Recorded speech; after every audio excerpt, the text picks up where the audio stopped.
Well, that last discussion was terrifying. I will use it to jump off into the rest of our discussions this week. I want to talk about adaptation pressure. There are people that are militant against AI and people that are indifferent. What could be some outcomes for people not actively learning AI? Is there a point where everyone will need to use it to function in society? That reaction makes sense. Adaptation pressure is the part people feel in their bodies, not just their opinions. I'll answer without softening it, and without catastrophizing. 1. Will everyone need to learn AI to function? No, but everyone will live inside systems shaped by it. That distinction matters. Most people today don't understand databases, don't understand algorithms, don't understand supply chain software. Yet they function because those systems became invisible infrastructure. AI will follow that pattern. You will not need to master AI to exist in society. You will need to navigate environments where it is assumed. That is a lower bar, but still a real one. 2. What happens to people who do not actively engage? There are several plausible outcomes. They are not all the same. Outcome A. Protected normalcy.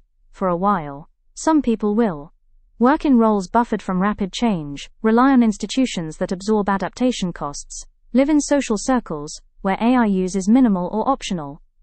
For them, non-engagement will feel viable for years. This delays pressure, but does not remove it.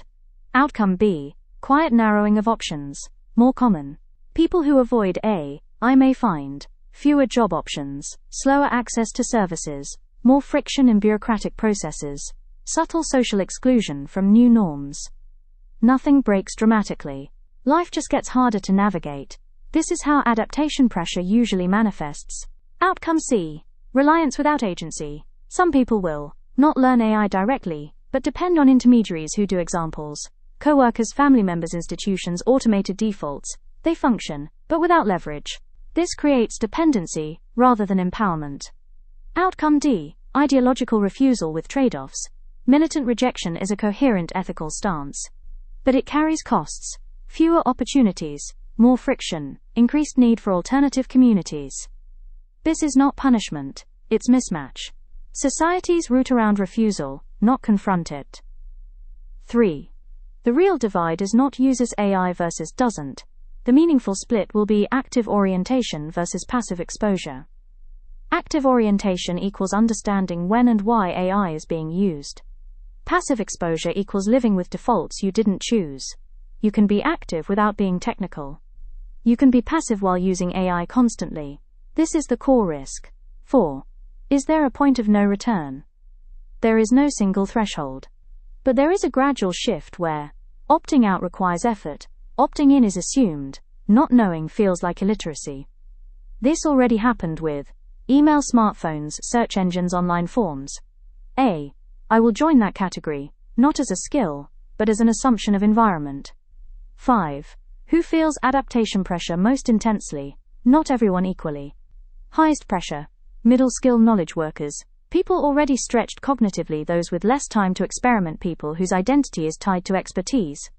Lowest pressure: people with strong social capital, people with adaptable identities, people who see learning as play, not threat. This is not moral. It is structural. 6. The quiet danger of indifference. Indifference is safer short-term than hostility, but riskier long-term. Why? Because indifference leads to unexamined defaults, unnoticed erosion of choice, late-stage panic when change becomes unavoidable. People who engage early, even skeptically, retain calibration. 7. What adaptation does not require? It does not require enthusiasm, evangelism, technical mastery, constant experimentation. It requires awareness, selective engagement, refusal to sleepwalk. That's it. 8. The most important reframing adaptation pressure is not about keeping up with technology. It is about maintaining agency in changing systems. People who don't use AI at all can still function if they understand where it's operating, know when to question it, avoid outsourcing judgment. People who use AI constantly can still lose agency if they defer reflexively, stop interrogating outcomes, stop noticing trade-offs. Final grounding: there will not be a moment where everyone must use AI or be excluded from society. There will be a period where people who never engaged feel suddenly behind and can't explain why. The goal is not to run faster, It's to stay oriented. You're not late. You're not being forced. And you're not wrong to feel the pressure. You're noticing it early, which is the only advantage anyone ever gets in transitions like this. When you're ready, we can talk about how societies historically reduce adaptation pressure, how individuals build adaptive slack without burnout, or how to engage lightly but deliberately. For now, it's enough to name the thing accurately.